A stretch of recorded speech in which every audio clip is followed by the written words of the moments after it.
সে এখন কি করছে কে জানে, খেয়েছে তো।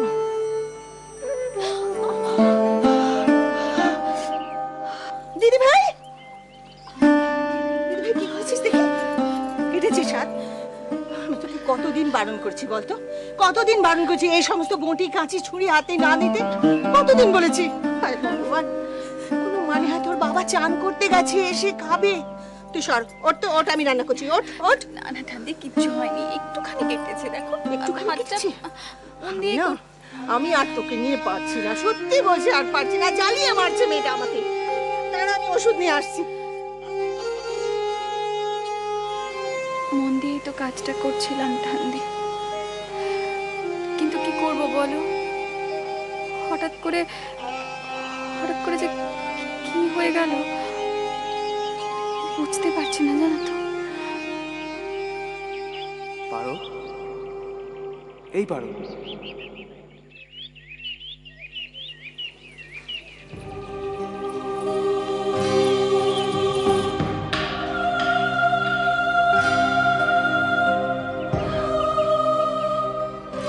আমাকে এভাবে ডেকো না দীপ্ত, আমাকে এভাবে ডেকো না।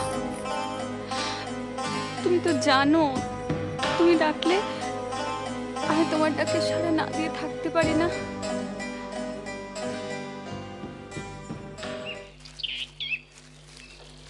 মনো,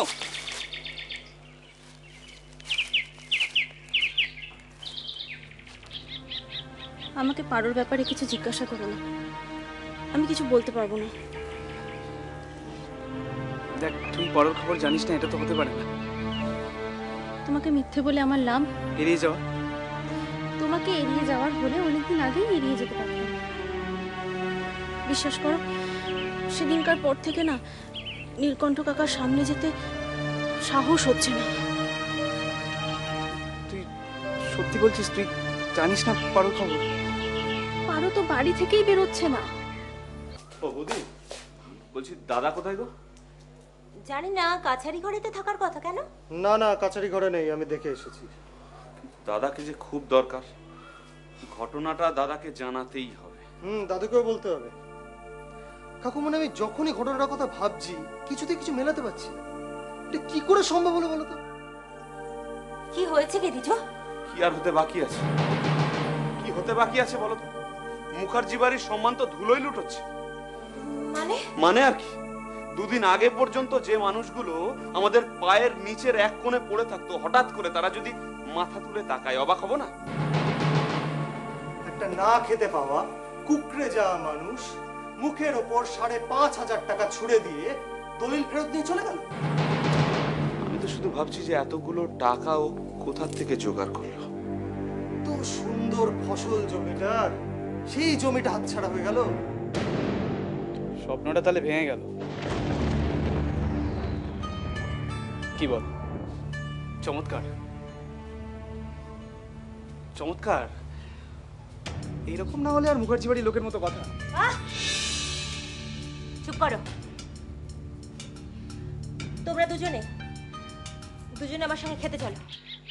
পারো?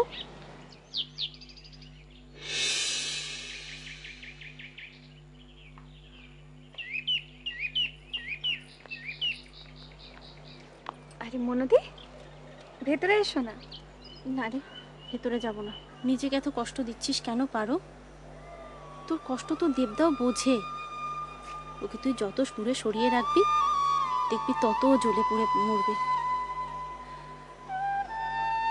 না গো মনোদি, আমি আর কোনো অবস্থাতেই ওর সাথে দেখা করব না। অনেক কষ্টে নিজের মনকে শক্ত করেছি। এসব কথা বলে তুমি আমার মনকে আর দুর্বল করে দিও না মনোদি।